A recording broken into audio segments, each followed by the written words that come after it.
Nation Reuters, nous découvrons qu'il y en a beaucoup au Moyen-Orient, en ex-Union soviétique et surtout en Asie. Ils appartiennent à des minorités exclues. Il serait 10 millions au total.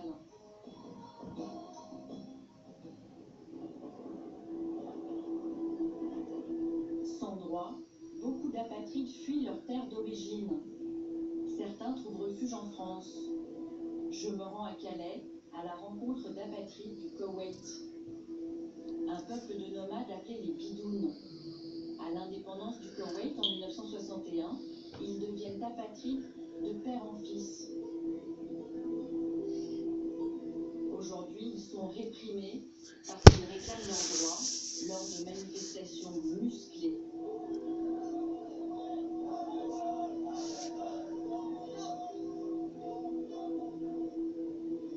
Dans la jungle de Calais, nous avons rencontré Abou Wali. Il a 30 ans, il est arrivé il y a 7 mois. Eux, ils viennent du Koweït. Là, il y a des bidounes. Eux, ils viennent du Koweït. Le Koweït, là-bas aussi. Et il y en a jusque là-bas. Il nous reçoit sous sa tente, mais ne souhaite pas témoigner à visage découvert.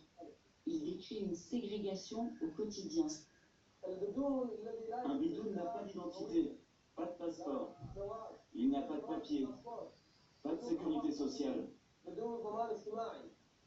n'a pas droit aux soins, ni aux allocations. Un bidoune n'a pas droit au logement, ni au mariage. Un bidoune n'a pas le droit à l'éducation, ni au travail. Un bidoune n'a pas de liberté. Il n'a pas le droit de s'exprimer. On n'a aucun droit, même pas celui de réclamer ses droits. On n'a droit à rien au Koweït. Abou Wali a eu un fils qui a grandi avec une maladie grave. Il n'a pas survécu.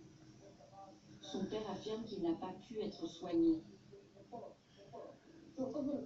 T'imagines, mon enfant, il était 6 millions. Il a perdu sa vie à 7 ans parce que l'État a refusé de lui accorder des soins. Pourquoi je continuerai à vivre dans ce pays?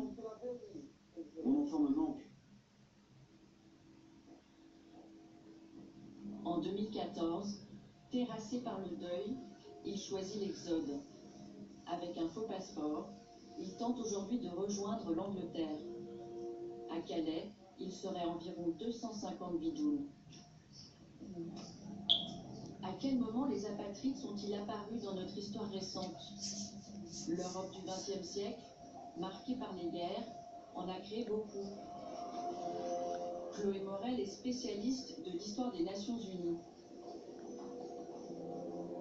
À la fin de la Première Guerre mondiale, il y a les 4 empires qui s'effondrent, l'empire russe, l'empire ottoman, l'empire austro-hongrois et l'empire allemand, et les frontières bougent, et des États qui se recomposent et qui parfois excluent des minorités.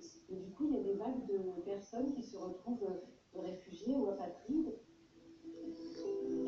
Au début des années 20, l'Europe compte plus de 3 millions d'apatrides. Ça a concerné des personnes célèbres, comme par exemple l'écrivain russe Nabokov, ou le peintre Chagall, ou encore le compositeur Stravinsky.